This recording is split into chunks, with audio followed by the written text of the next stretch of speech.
What's the meaning of body search?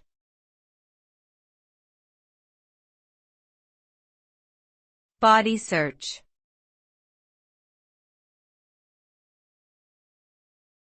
Body search.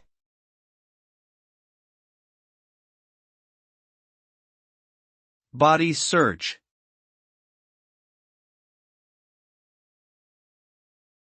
Body search.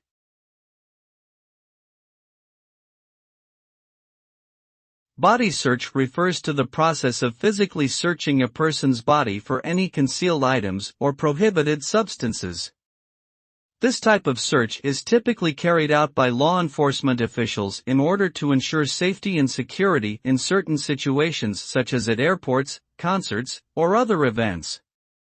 The result of a body search is either the discovery of prohibited items or substances, which may result in legal consequences for the person being searched, or the absence of any prohibited items, which allows the person to proceed without issue.